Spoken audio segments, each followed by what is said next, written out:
ಇವತ್ತಿನ ದಿನ ದಾವಣಗೆರೆ ತಾಲೂಕು ಗಡಿಯಿಂದ ಹಟ್ನಳ್ಳಿ ತಾಲೂಕಿನವರೆಗೆ ಅರೇಬಸವಾಪುರ ಗ್ರಾಮದವರೆಗೆ ಸಿಸಿ ರಸ್ತೆ ಕಾಮಗಾರಿ ಈ ತಾನೇ ನಾವೆಲ್ಲರೂ ಭೂಮಿ ಪೂಜೆ ಮಾಡಿದ್ವಿ. ಈ ಭೂಮಿ ಪೂಜೆ ಕಾರ್ಯಕ್ರಮದಲ್ಲಿ ಭಾಗವಹಿಸಿದಂತಹ ಹಟ್ನಳ್ಳಿ ಕ್ಷೇತ್ರದ ಶಾಸಕರಾದ ಶ್ರೀಮತಿ ಲತಾ ಮಲ್ಲಿಕಾರ್ಜುನ್ ಅವರೇ, ಬ್ಲಾಕ್ ಕಾಂಗ್ರೆಸ್ ಅಧ್ಯಕ್ಷರಾದ MV ಅಂಜನಪ್ಪನವರೇ, ಕುಬೇರಪ್ಪನವರೇ ಹಾಗೂ ದಿಶಾ ಸಮಿತಿ ಸದಸ್ಯರಾದ ಶಾಂತಕುಮಾರ್ ಅವರೇ, SDMC ಅಧ್ಯಕ್ಷರಾದ ನಿಂಗಪ್ಪನವರೇ, ಮಹಿಳಾ ಘಟಕದ ಅಧ್ಯಕ್ಷರಾದ ವಿಜಯಲಕ್ಷ್ಮಿ ಅವರೇ ಮತ್ತು ಅರೇಬಸವಾಪುರ ಗ್ರಾಮದ ಎಲ್ಲ ಹಿರಿಯರೇ, ನಾಗರಿಕರೇ ಮತ್ತು ನಮ್ಮ ಶಾಲೆಯ ಬಿಸಿಯೂಟ ಸಿಬ್ಬಂದಿ ವರ್ಗದವರೇ, ಪ್ರಿನ್ಸಿಪಲ್ ಬಂದಿದ್ದೀರಾ ಅನ್ಸುತ್ತೆ, ಪುಟಾಣಿ ಮಕ್ಕಳು ಕೂಡ ಬಂದಿದ್ದೀರಾ.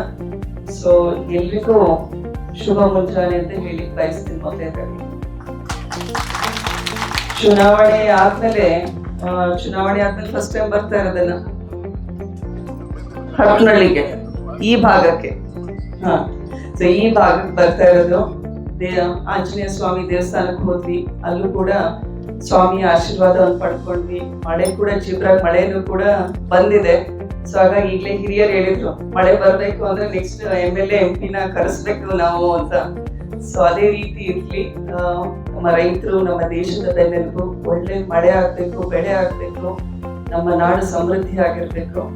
ಸೊ ನಾವು ಕೂಡ ಜನಪ್ರತಿನಿಧಿಯಾಗಿ ನಮ್ಮ ಕ್ಷೇತ್ರದ ಜನತೆಯ ಸಮಸ್ಯೆಗಳನ್ನ ಸ್ಥಳೀಯವಾಗಿ ಮತ್ತು ದೆಹಲಿ ಮಟ್ಟದಲ್ಲಿ ಪಾರ್ಲಿಮೆಂಟ್ ನಲ್ಲಿ ಧ್ವನಿಯಾಗಿ ಎತ್ತಬೇಕಾಗುತ್ತೆ.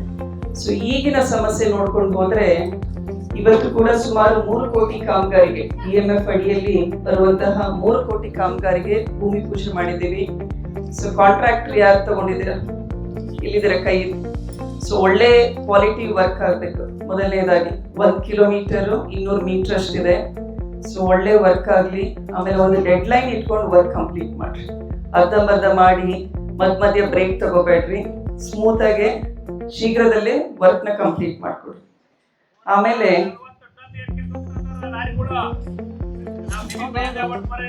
ಯಾರು ಮಾತಾಡ್ತಾ ಇರೋದಲ್ಲ ಆಚಾರ್ಯ?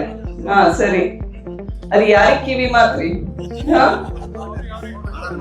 ಸರಿ ಆಯ್ತಾ? ಸೊ ಗೊತ್ತಾಯ್ತು ಅವ್ರು ಏನ್ ಹೇಳ್ತಾ ಇದಾರೆ ಅಂತ. ಸೊ ಇಲ್ಲೆಲ್ಲ ಹತ್ತುಗಳ ತರ ಕಾಯ್ತಾ ಇದಾರೆ ನಿಮ್ಮನ್ನ. ಸೊ ಒಳ್ಳೆ ಕೆಲಸ ಮಾಡ್ಕೊಡ್ರಿ ನೀವು. ಆಮೇಲೆ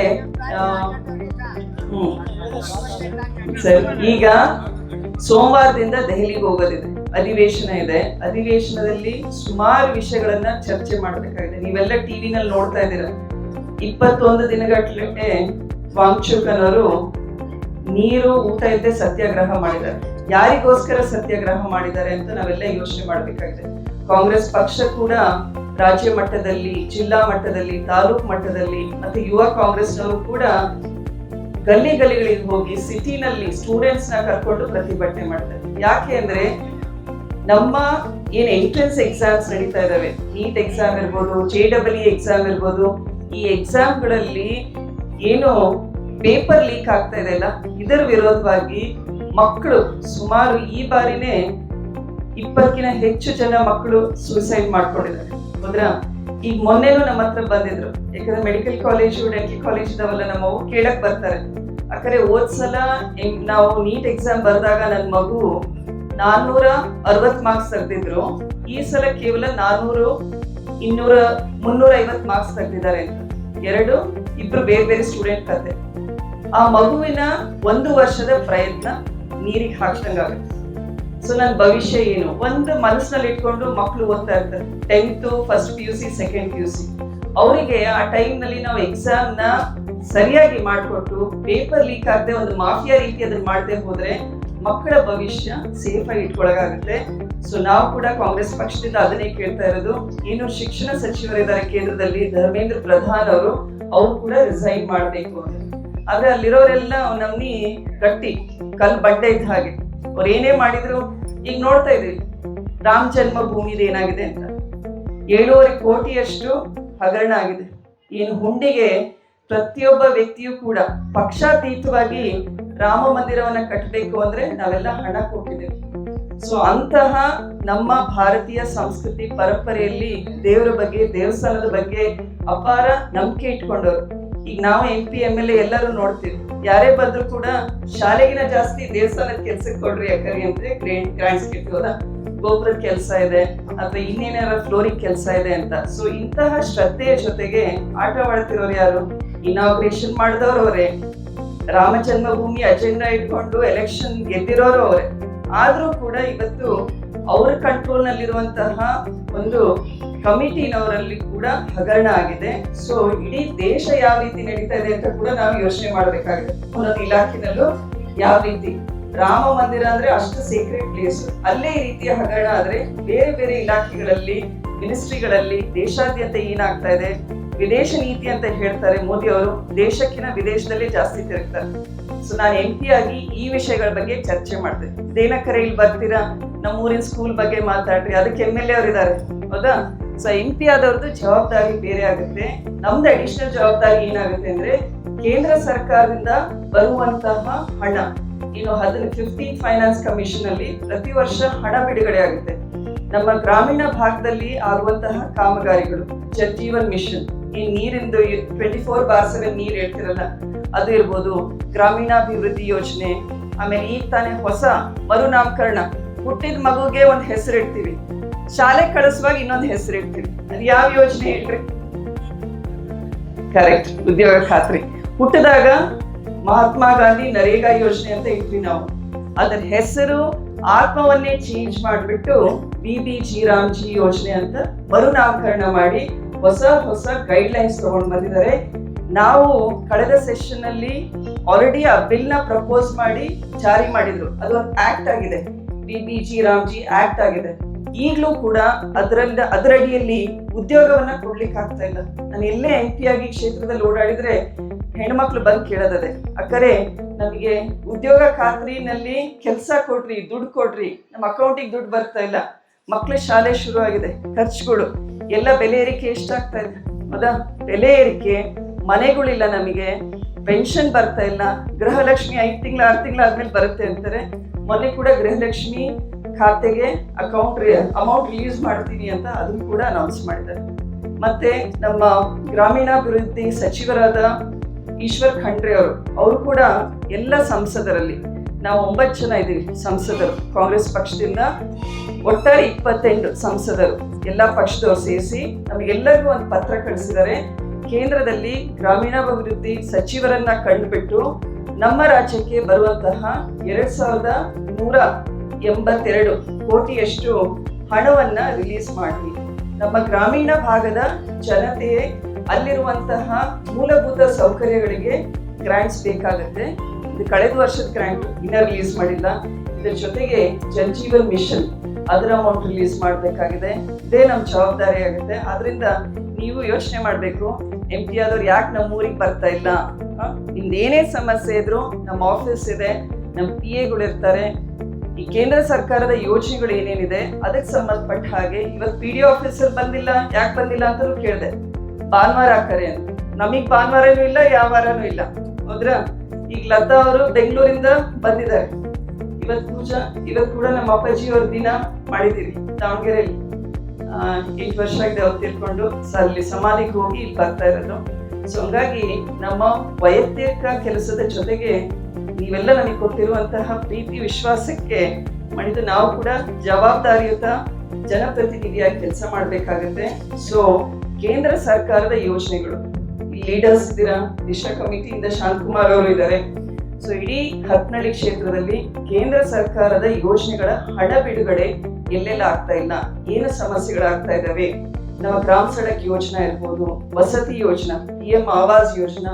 ಸೊ ಇಂತಿಂತ ಒಳ್ಳೆ ಯೋಜನೆಗಳಿವೆ. ಆದ್ರೆ ಯೋಜನೆಗಳನ್ನ ಕಾರ್ಯರೂಪಕ್ಕೆ ತರಲಿಕ್ಕೆ ಏನ್ ಸಮಸ್ಯೆ ಆಗ್ತಾ ಇದೆ?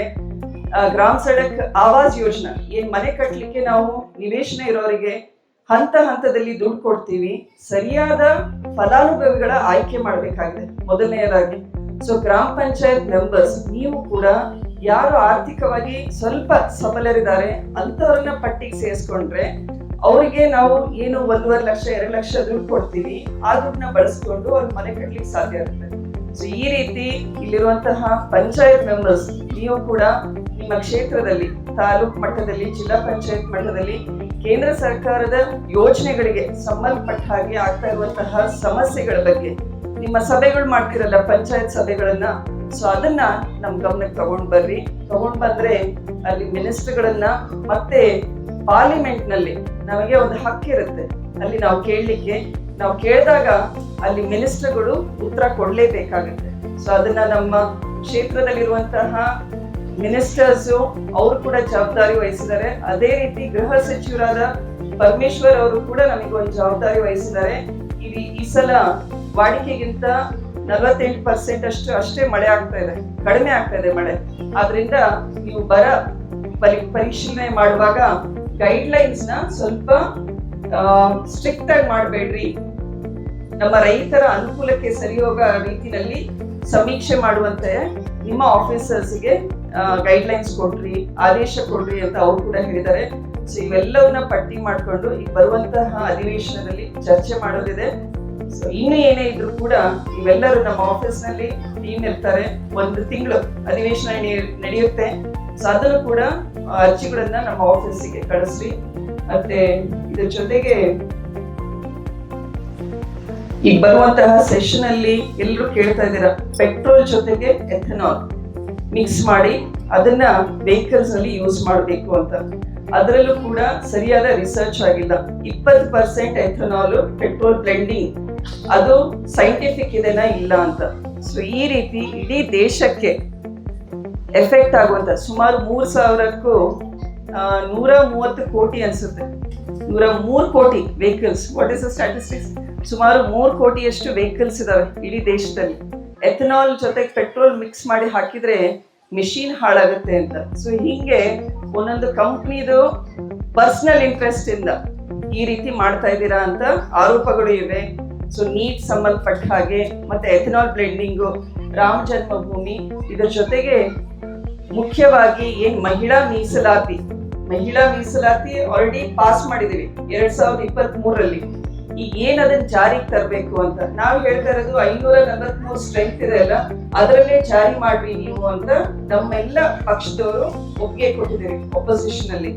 ಆದ್ರೆ ಮೋದಿ ಅವರು ಏನ್ ಹೇಳ್ತಾ ಇದ್ದಾರೆ ಅಂದ್ರೆ, ನಾವು ಮಹಿಳಾ ಮೀಸಲಾತಿಯ ಜೊತೆಗೆ ಡಿಲಿಮಿಟೇಷನ್ ಅಂದ್ರೆ ಕ್ಷೇತ್ರ ಮರು ವಿಂಗಡಣೆ ಅದನ್ನ ಮಾಡಿ ಜಾರಿ ಮಾಡ್ತೀವಿ ಅಂತ. ನಮ್ಮ ಆತಂಕ ಏನು ಅಂದ್ರೆ, ಕ್ಷೇತ್ರ ಮರು ವಿಂಗಡಣೆ ಮಾಡಬೇಕು ಅಂದ್ರೆ ಅವ್ರಿಗೆ ಅಡ್ವಾಂಟೇಜ್ ಇದೆ, ಅವ್ರಿಗೆ ಹೆಂಗ್ ಬೇಕಾದ್ರೆ ಬಾರ್ಡರ್ ಹಾಕ್ಬೋದು, ಎಲ್ಲಿ ಬೇಕಲ್ಲಿ ಬಿಜೆಪಿ ಮೆಜಾರಿಟಿ ಬರುತ್ತೆ ಅಂತ ಅಂತಹ ಪ್ರಾಂತ್ಯಗಳನ್ನ ಸೇರಿಸ್ಕೊಂಡು ಅವ್ರು ಲೀಡ್ ತಗೊಂಡು ಇನ್ನೂ ಹೆಚ್ಚಿನ ಏನ್ ಅಬ್ಕಿ ಬಾರ್ 400 ಪಾರ್ 400 ದಾಟ್ತೀವಿ ಅಂತ ಸ್ಲೋಗನ್ 2025ರಲ್ಲಿ ಹಾಕಿದ್ರಲ್ಲ, ಅದನ್ನ 2029ರಲ್ಲಿ ನಾವು ಮಾಡ್ಲೇಬೇಕು ಅಂತ ತೀರ್ಮಾನ. ಜೊತೆಗೆ ಓದ್ತಾ ಇದ್ದೀರಾ ನೀವೆಲ್ಲ, ಬೇರೆ ಬೇರೆ ಪಕ್ಷದವರು ಏನ್ ವೆಸ್ಟ್ ಬೆಂಗಾಲ್ ನಲ್ಲಿ ಸುಮಾರು 20ಕ್ಕೂ ಹೆಚ್ಚು ಸಂಸದರನ್ನ ಖರೀದಿ ಮಾಡಿದ್ದಾರೆ. ಸೊ ಈ ರೀತಿಯಂತಹ ತಂತ್ರಗಾರಿಕೆ ಮಾಡಿ 45 MP ಶಾರ್ಟೇಜ್ ಇತ್ತು ಒಂದ್ಸಲ, ಈ 2/3 ಮೆಜಾರಿಟಿ ಬರ್ಬೇಕಿತ್ತಲ್ಲ. ಸೊ ಅದ್ರ ಬಗ್ಗೆ ಪ್ರಯತ್ನ ಮಾಡಿ ಈ ಬಾರಿ ಮತ್ತೆ ಜಾರಿಗೆ ತರ್ತೀವಿ ಅಂತ ಇದ್ದಾರೆ. ಮಲ್ಲಿಕಾರ್ಜುನ್ ಖರ್ಗೆಜಿ ಅವರು ಏನ್ ಹೇಳ್ತಾ ಇದ್ದಾರೆ, ನೀವು ಡಿಲಿಮಿಟೇಷನ್ ಬಿಲ್ ಕ್ಷೇತ್ರ ಮರು ವಿಂಗಡಣೆ ಜಾರಿ ಮಾಡ್ತೀರಾ ಅಂದ್ರೆ ಎಲ್ಲ ಪಕ್ಷ ಸರ್ವಪಕ್ಷ ಸಭೆಯನ್ನ ಕರೀರಿ, ನೀವು ಏನ್ ಬಿಲ್ ನಲ್ಲಿದೆ ಅದನ್ನ ನಮಗೆ ಮುಂಚಿತವಾಗಿ ಕೊಡ್ರಿ. ಮುಂಚಿತವಾಗಿ ಕೊಟ್ರೆ ನಾವು ಅದನ್ನ ಪರಿಶೀಲನೆ ಮಾಡಿಕೊಂಡು ನಂತರ ಅದು ಒಳ್ಳೆ ರೀತಿನಲ್ಲಿ ಇತ್ತು ಅಥವಾ ಏನಾದ್ರೂ ಬದಲಾವಣೆ ಮಾಡ್ಬೇಕು ಅಂದ್ರೆ ನಿಮಗೆ ಸಲಹೆ ಸೂಚನೆಗಳನ್ನ ಕೊಡ್ತೀವಿ ಅಂತ ಅದನ್ನು ಕೂಡ ಹೇಳ್ತಾ ಇದ್ದಾರೆ. ಯಾಕೆ ಎಂಪಿಯಾಗಿ ಇಷ್ಟೊಂದು ಮಾತಾಡ್ತಾ ಇದ್ದಾರೆ ಅಂದ್ರೆ, ನಾವು ಮಾತಾಡೋದೇ ಅದನ್ನೇ ಅಲ್ಲಿ ದೆಹಲಿನಲ್ಲಿ ನಮ್ಮ ಕರ್ತವ್ಯ ಅದು. ಸೊ ಅದನ್ನ ನೀವೆಲ್ಲ ಅರ್ಥ ಮಾಡ್ಕೊಳ್ರಿ, ಯಾವ ಪಕ್ಷ ನಿಮ್ ಪರವಾಗಿದೆ. ಚುನಾವಣೆಗಳು ಬಂದಾಗ ಕಾಂಗ್ರೆಸ್ ನ್ಯಾಷನಲ್ ಲೆವೆಲ್ ಪಾಲಿಟಿಕ್ಸ್ ನಲ್ಲಿ ಯಾವ ಪ್ರೈಮ್ ಮಿನಿಸ್ಟರು, ಯಾವ ಪಕ್ಷ ಜನರ ಸಮಸ್ಯೆಗಳ ಪರವಾಗಿ, ಬಡವರ ಪರವಾಗಿ, ಆಮೇಲೆ ಪರಿಶಿಷ್ಟ ಜಾತಿ ಪರಿಶಿಷ್ಟ ಪಂಗಡದ ಪರವಾಗಿದೆ ಅಂತ ದಯವಿಟ್ಟು ಯೋಚನೆ ಮಾಡಬೇಕು. ಸ್ಥಳೀಯವಾಗಿ ಕೂಡ ಇಲ್ಲಿರುವಂತಹ ಎಲ್ಲ ಮುಖಂಡರ ಜವಾಬ್ದಾರಿ ಆಗುತ್ತೆ. ಯಾಕಂದ್ರೆ ಪ್ರತಿಯೊಬ್ಬ ವ್ಯಕ್ತಿನ ನಾವು ಪ್ರತಿನಿಧಿಗಳು ಮಾತಾಡ್ಸಕ್ಕಾಗಲ್ಲ. ಸ್ಥಳೀಯವಾಗಿ ನಿಮ್ಮ ಜವಾಬ್ದಾರಿ. ಇನ್ನು 3 ವರ್ಷ 2 ವರ್ಷ ಚುನಾವಣೆಗಳು ಬರ್ತವೆ. ಸೊ ಸರಿಯಾದ ರೀತಿಯಲ್ಲಿ ಸಿದ್ಧತೆ ಮಾಡ್ಕೊಳ್ರಿ. 1 ತಿಂಗಳಲ್ಲಿ ಚುನಾವಣೆ ನಿರ್ಣಯ ಆಗ್ಬಾರ್ದು. 5 ವರ್ಷದ ಕಾಮಗಾರಿ, ನಿಮ್ಮ ಪ್ರತಿನಿಧಿ ಮಾಡುವಂತಹ ಕೆಲಸಗಳನ್ನ ನೋಡಿ ನೀವು ಸರಿಯಾದ ಆಯ್ಕೆ ಮಾಡ್ಕೋಬೇಕು ಅಂತ ಹೇಳಿ ಮತ್ತೊಮ್ಮೆ ನಿಮ್ಗೆಲ್ಲರಿಗೂ ಧನ್ಯವಾದಗಳನ್ನು ಹೇಳಿ ನನ್ನ ಮಾತು ಮುಗಿಸ್ತೇನೆ. ಕ್ಷೇತ್ರಕ್ಕೆ ಬರುತ್ತೆ ಈ ರಸ್ತೆ, ಮರಿಯಮ್ನಹಳ್ಳಿ ಟು ಶಿವಮೊಗ್ಗ SH25. ಇದನ್ನು ಕೂಡ ಪ್ರಯತ್ನ ಮಾಡ್ತಾ ಇದ್ದೀವಿ, ಪ್ರಾಮಾಣಿಕ ಪ್ರಯತ್ನ ಅಂತೂ ಮಾಡ್ತಾ ಇದೀವಿ. ಅಲ್ಲಿ ನಾವು ಹೋಗಿ ಕೇಳಿದ್ರೆ ಏನ್ ಹೇಳ್ತಾರೆ ಗೊತ್ತಾ, ನಿಮ್ ಫೈಲು PMO ಆಫೀಸ್ ನಲ್ಲಿ ಇದೆ ಅಂತ. ಏನೇನ್ ಕೆಲಸ ಮಾಡಕ್ ಇಷ್ಟ ಇರೋದಿಲ್ಲ ಅದೆಲ್ಲ PMO ಆಫೀಸ್ ನಲ್ಲಿ ಇದೆ ಅಂತಾರೆ. ಹಾ, ಅವಾಗ ಸ್ಟೇಟ್ ಅಪ್ಗ್ರೇಡೇಷನ್ ಆಗಿದೆ ಅಲ್ಲ. ತುಕಾರಾಮ್ ಅವರು ನೀವ್ ಹೇಳ್ದಂಗೆ ಹೇಳಿದ್ರು, ಸತೀಶ್ ಜಾರಕಿಹೊಳಿ ಹೇಳಿದ್ದಾರೆ ಅಂತ. ನಮಗೆ MP ಗಳಿಗೆ ಕನ್ಫ್ಯೂಷನ್ ಆಯ್ತು ಇದು ಯಾವಾಗ ಸ್ಯಾಂಕ್ಷನ್ ಆಗಿದೆ ಅಂತ. ತುಕಾರಾಮ್ ಅವರು ಸತೀಶ್ ಜಾರಕಿಹೊಳಿ ಹೇಳಿಕೆ ಕೊಟ್ಟಿದ್ದಾರೆ, ಬಟ್ ಇದನ್ನ ನಾವು ಕೂಡ ಪರಿಶೀಲನೆ ಮಾಡ್ಬೇಕಾಗಿದೆ.